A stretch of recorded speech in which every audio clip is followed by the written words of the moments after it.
Hello programmers WhatsApp. आप देख रहे हैं यूट्यूब चैनल और मैं हूं इमरान फरूक।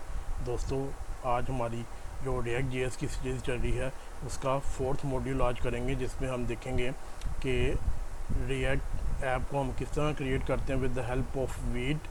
देन हम बात करेंगे जो ऐप हम डाउनलोड करेंगे या इंस्टॉल करेंगे उसके फ़ाइल एंड फोल्डर स्ट्रक्चर के बारे में बात करेंगे कि कौन कौन सी फ़ाइल किस काम के लिए है और कौन सा फोल्डर स्ट्रक्चर क्यों है। ठीक है दोस्तों, तो वीडियो स्टार्ट करने से पहले अगर आप मेरे चैनल पर नए हैं तो चैनल को सब्सक्राइब कर लीजिए और बेल आइकन का बटन लाजमी दबाइए ताकि मेरी आने वाली नई वीडियो का नोटिफिकेशन आपको मिल सके। तो चलिए दोस्तों स्टार्ट करते हैं। सबसे पहले जो हम बात कर रहे थे ये हमारा मॉड्यूल 4 है। सो मैं आप सबको मॉड्यूल 4 में वेलकम करता हूँ। इसमें हम जो है वीट की मदद से एक रिएक्ट ऐप क्रिएट करेंगे। देन हम उसका फाइल एंड फोल्डर स्ट्रक्चर देखेंगे। ठीक है दोस्तों, तो जैसे कि मैंने आपको सब कुछ बता दिया कौन कौन सी चीज़ चाहिए आपको। तो सबसे पहले जो है मैं अपना VS कोड ओपन करूँगा। ठीक है दोस्तों, VS कोड ओपन करने के बाद जो है यहाँ पर देखें आप, ये फाइल में आप जाएंगे, वहाँ जाने के बाद आप ओपन फोल्डर करेंगे और जहाँ पर आपने ऐप रखवानी है तो वहाँ पर आप रखवा सकते हैं। मैंने यहाँ रखवानी है एंड मैं यहाँ पर एक नया फोल्डर भी क्रिएट कर लेता हूँ, एग्जाम्पल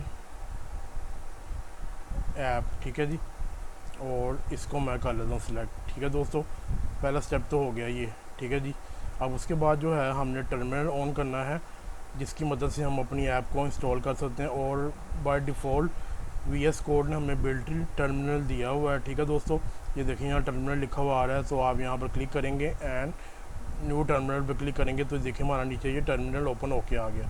ठीक है दोस्तों, मेरे साथ साथ आप करते जाइए एंड जैसे ये लोड ख़त्म होता है, इसका ये लोड ख़त्म हो गया। ठीक है दोस्तों, उसके बाद जो आपने यहाँ पर कमांड लिखनी है npm create Vite at latest. ठीक है, और डॉट मैंने क्यों डाला है, मैं चाहता हूँ कि वीट जो है नया फोल्डर क्रिएट ना करे बल्कि ये जो एग्जांपल ऐप का फोल्डर है इसी के अंदर हमारे लिए सारी फाइल जनरेट कर दे। उसके बाद आप लोगों ने यहाँ से करना है एंटर करेंगे तो यहाँ पर पूछ रहा है आप वीट को यूज़ करना चाहते हैं क्रिएट वीट को, तो आपने यस कर देना है वाई करके। और यहाँ पर अब चीज़ें पूछ रहा है आपने किस चीज़ को यूज़ करना है, वनीला जावास्क्रिप्ट को यूज़ करना है, VU को यूज़ करना है, रिएक्ट को। ठीक है, काफ़ी सारे फ्रेमवर्क हैं यहाँ पर। सो मैंने यहाँ पर यूज़ करना है रिएक्ट को, तो हम जाएंगे रिएक्ट पे। ठीक है जी, with the help of the cursor, और हम यहाँ पर एंटर कर देंगे। अब वो पूछ रहा है आपने किसके साथ यूज़ करनी है, टाइपस्क्रिप्ट यूज़ करनी है या फिर जावास्क्रिप्ट। हम लोग यहाँ पर टाइपस्क्रिप्ट नहीं यूज़ करेंगे, अभी टाइपस्क्रिप्ट का मॉड्यूल आगे जाके आएगा जिसमें हम प्रॉपर्ली बात करेंगे टाइपस्क्रिप्ट के बारे में। ठीक है, यहाँ पर आप लोगों ने जावास्क्रिप्ट सेलेक्ट करना है। ठीक है दोस्तों, सो मैं जावास्क्रिप्ट सेलेक्ट कर रही है और ये हमारी ऐप हो गई है तैयार। अब दोस्तों यहाँ पर देखें कुछ फोल्डर्स आ गए हैं, लेकिन यहाँ पर कुछ कह रहा है done now run npm install. ठीक है जी, लेकिन अब वो ये npm इंस्टॉल का क्यों कह रहा है, वो इसलिए कह रहा है क्योंकि यहाँ पर हमें एक package.json की फ़ाइल दी हुई है जिसके अंदर जो हमें हमारी ऐप को बताती है कि हमारी ऐप को चलने के लिए कौन कौन सी डिपेंडेंसीज का सहारा लेना पड़ता है। जैसे कि हमारी रिएक्ट की डिपेंडेंसीज है, रिएक्ट डॉम की डिपेंडेंसीज हैं, और कुछ हमारी डेव डिपेंडेंसीज हैं जो कि हमारे ESLint वगैरह, वीट के टूल्स, ठीक है, और बाकी चीज़ें प्लगइन्स वगैरह यूज़ करते हैं। तो इसको जब npm इंस्टॉल करेंगे तो वो इस package.json फाइल को देखता है और इसकी मदद से ये सारे पैकेज आपके ऐप में इंस्टॉल कर गया। क्योंकि जब तक ये पैकेज नहीं होंगे नहीं, क्योंकि ये डिपेंडेंसीज हैं और इन डिपेंडेंसीज के बगैर हमारी ऐप नहीं चल सकती। तो हम लोग क्या करते हैं, यहाँ पर मैं इसे क्लीन करता हूँ, यहाँ पर लिखता हूँ npm इंस्टॉल। ठीक है दोस्तों, एंड एंटर कर देता हूँ। जब ये इंस्टॉल हो जाएगी दैन यहाँ पर हमारे पास नॉन मॉड्यूल का फोल्डर आ जाएगा एक। ठीक है दोस्तों, सो ये इंस्टॉल हो रही हैं सारी हमारी डिपेंडेंसीज। जैसे ही ये इंस्टॉल होती हैं फिर हम आगे देखते हैं कि क्या करना है। ठीक है जी, और दोस्तों ये देखें हमारी डिपेंडेंसी इंस्टॉल हो चुकी है और वो कह रहा है added 266 packages in your app. ठीक है जी, और यहाँ पर हमारे पास नोड मॉड्यूल का फोल्डर बना आ गया। ठीक है दोस्तों, अब जो है हमारी ये ऐप हो गई है रेडी, और सबसे पहले हम इसको रन करते हैं। सो आपने यहाँ पर आके लिखना है npm run dev, जिससे ही हमारा लोकल सर्वर स्टार्ट करेगा और उसकी मदद से हम अपनी ऐप को अपने ब्राउज़र में रन कर सकते हैं। एंड यहाँ पर आकर मैं इस पर क्लिक करता हूँ और ये ब्राउज़र में आकर, तो ये देखें ये हमारी पहली जो है रिएक्ट ऐप क्रिएट हो गई है। तो आप दोस्तों को बहुत बहुत बधाई हो। ठीक है दोस्तों, और यहाँ पर उन्होंने कुछ दिए हुए हैं खेलने वगैरह के लिए, जैसे कि यहाँ पर मैं क्लिक करता हूँ तो काउंट हमारा इंक्रीमेंट होता है। ठीक है दोस्तों, सो ये हो गया हमारा, ये हमारा मेन पेज है। ठीक है दोस्तों, ये हमारी ऐप होगी स्टार्ट। अब जो है हम बात कर लेते हैं इसके फोल्डर स्ट्रक्चर के बारे में। ठीक है दोस्तों, जैसे कि सबसे पहले हमारे पास आ रहा है नोड मॉड्यूल का फोल्डर। दोस्तों नोड मॉड्यूल ऐसा फोल्डर होता है जिसमें सारी आपकी डिपेंडेंसीज होती हैं, जिसकी मदद से सारी आपकी ऐप रन करती है। इसको मैं अगर ओपन करता हूँ तो यहाँ पर देखें काफ़ी सारी डिपेंडेंसीज हैं, और इसकी मदद से हमारी सारी ऐप इन डिपेंडेंसीज के भरोसे खड़ी है। ठीक है दोस्तों, और एक चीज़ ये कि आप लोगों ने एज अ डेवलपर आपको 99% चांस है कि आपको कभी नोड मॉड्यूल्स के अंदर जाकर कोई चीज़ को चेंज नहीं करना, बल्कि 100% ही होगा कि आपको नोड मॉड्यूल्स के अंदर जाकर किसी फोल्डर को चेंज करने की ज़रूरत नहीं पड़ेगी। सो इसकी टेंशन लेने की ज़रूरत नहीं। ठीक है दोस्तों, उसके बाद आया था हमारा पब्लिक का फोल्डर। पब्लिक का फोल्डर ऐसा फोल्डर होता है जिसके अंदर हम अपनी स्टैटिक फाइल रखवाते हैं, जैसे कि हमारी इमेजेस वगैरह। उन्होंने भी देखी यहाँ vid.svg5 है, यहाँ पर आप अपनी स्टैटिक फाइल इमेजेस वगैरह को रखवाते हैं। ठीक है दोस्तों, तो पब्लिक फोल्डर का बेसिकली ज़्यादातर ये रोल होता है। ठीक है दोस्तों, उसके बाद आया था हमारा SRC फोल्डर। SRC फोल्डर से मुराद ये कि जहाँ पर आपका सारा सोर्स कोड पड़ा होगा। ठीक है दोस्तों, सो यहाँ पर देखिए हमारी ये असल यहाँ पर 99% आपको यहाँ पर एज अ डेवलपर काम करना पड़ता है, बाकी चीज़ें सारी कॉन्फ़िगरेशन की हैं। ठीक है, तो सोर्स फोल्डर में आप 99% टाइम काम करते हैं। ठीक है, यहाँ पर कुछ उन्होंने फाइल्स दी हुई हैं। ठीक है, इसके बारे में हम बाद में बात करते हैं। और इसके बाद आती है .git-ignore। ये .git-ignore क्यों होती है दोस्तों? जब हमने अपनी ऐप को गिटहब रिपो पे सेंड करना होता है या फिर पुश करना होता है, तब हम क्या करते हैं कि भाई इसके अंदर जो सी फाइल उसने दी हुई हैं इसको आपने गिटहब पर हमारे पुश नहीं करना, जैसे कि स्पेशली नोड मॉड्यूल, क्योंकि नोड मॉड्यूल्स काफ़ी हैवी होते हैं, तो इसको वहाँ पर भेजना एक बेवकूफ़ी ही होगी, क्योंकि जाहिर सी बात है इतना लोड क्यों देना उसको। ठीक है, क्योंकि आप जब आप फाइल डाउनलोड करते हैं वहाँ से गिटहब से, तो आप क्लोन करते हैं, उसके बाद आप npm इंस्टॉल लिखें तो आपके नोड मॉड्यूल ऑटोमेटिकली आए थे। ठीक है दोस्तों, तो यहाँ पर .git-ignore में सारी वो फाइल्स हैं जो कि आप चाहते हैं कि आपके गिटहब के प्रोजेक्ट में पुश ना हो। ठीक है दोस्तों, उसके बाद ESLint की कुछ कॉन्फ़िगरेशन है, इसमें आपको ज़्यादा जानने की ज़रूरत नहीं, बस यहाँ पर ESLint की कुछ कॉन्फ़िगरेशन दी हुई है जिसकी मदद से आपकी लिंटिंग काम करती है। ठीक है दोस्तों, उसके बाद आती है index.html। ये भी आपकी बहुत इंपॉर्टेंट फाइल है इस लिहाज से, क्योंकि आपकी जितनी भी यहाँ पर सोर्स कोड है, ये जो आप यहाँ पर लिख रहे हैं, वो सारा इस div id रूट के अंदर, ये जो div है जिसका id रूट है, इसके अंदर सारा हमारा ये कोड जाता है। ठीक है दोस्तों, बाय डिफ़ॉल्ट। ठीक है, वो मैं आपको दिखा भी दूँगा कैसे जाता है। ठीक है जी, और ये होगी जी हमारी index.html फाइल। एंड नेक्स्ट जो है जी हमारे पास आ जाती है packagelog.json। अब इसका क्या ताल्लुक है? इसको इसलिए बनाया जाता है ताकि जब आप किसी टीम में काम कर रहे हों तो आपकी जो ये डिपेंडेंसीज़ हैं इनके जो वर्जन हैं वो अलग-अलग ना हो हर टीम मेंबर के पास, बल्कि packagelog.json ये इंश्योर करता है कि सारी टीम के पास एक जैसे ही पैकेजेस के वर्जन हों। जैसे कि 18.3.1 है, तो अगर मेरी टीम में से कोई मैंने गिटहब पे इसे पुश करूँगा तो वो इसे क्लोन करेगा, तो npm इंस्टॉल करेगा, तो क्या होगा, उसके पास भी 18.3.1 ही वर्जन आएगा। ठीक है दोस्तों, ये सारे वर्जन सेम आएंगे उसके पास। ठीक है जी, तो packagelog.json का ये फ़ायदा है।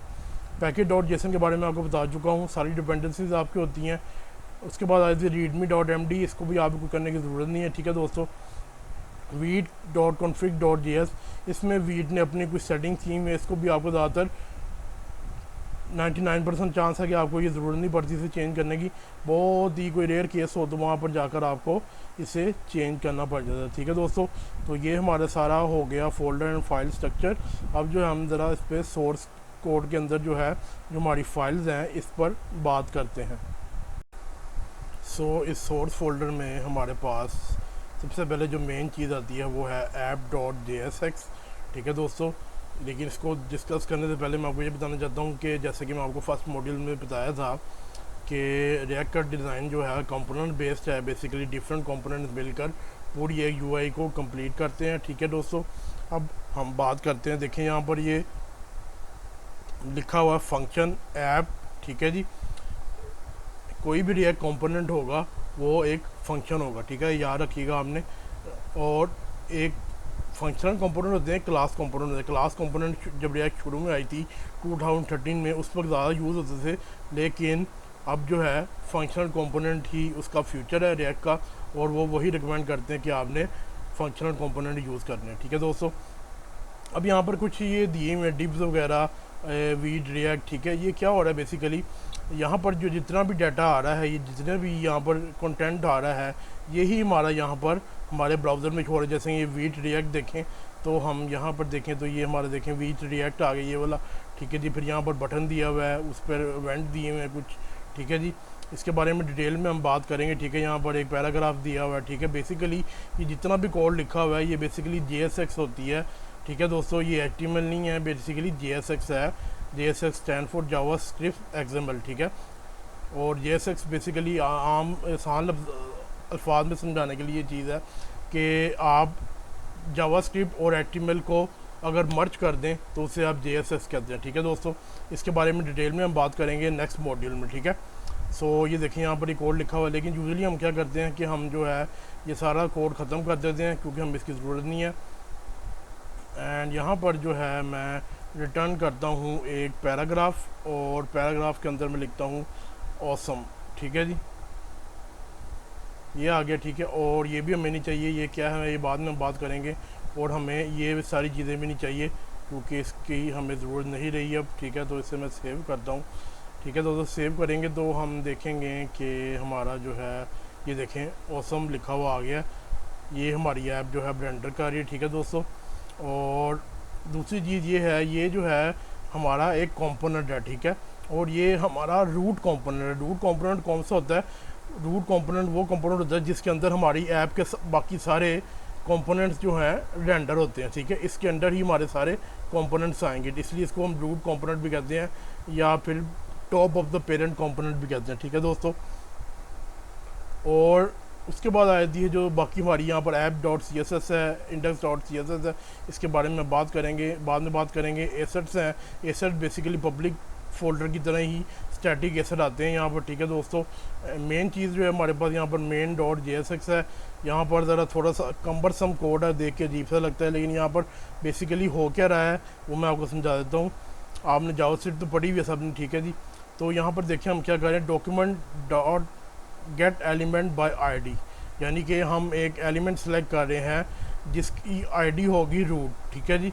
और उसके अंदर हम अपना ऐप को रेंडर करवा रहे हैं। ऐप कौन सी? जो हमारी ये वाली ऐप है, ठीक है दोस्तों।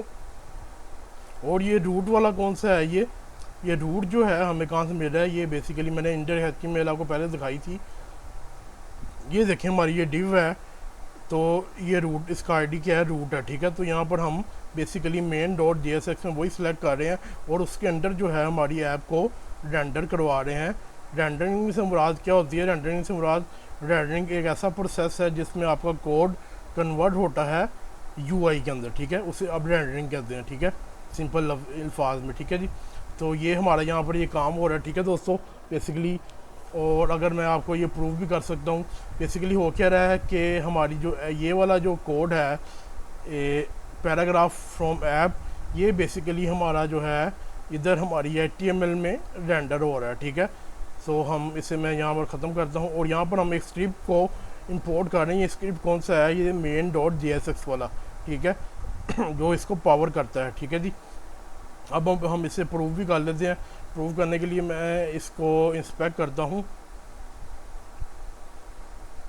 और ये देखें आप, यहाँ हमारी डिव है with the name with the ID of root, ठीक है। उसके अंदर पैराग्राफ आ रहा है विद ऑसम टैग, ठीक है दोस्तों।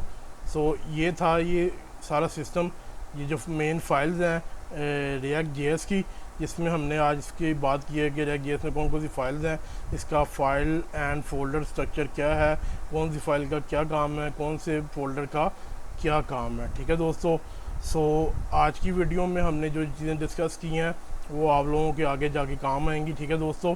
और अगर ये वीडियो पसंद आई है तो इसे लाइक कीजिएगा, शेयर कीजिएगा और मेरे चैनल को लाजमी सब्सक्राइब कीजिए, ठीक है दोस्तों। टिल नेक्स्ट वीडियो, अपना ख्याल रखिएगा, अपने इस चैनल का भी। Bye bye.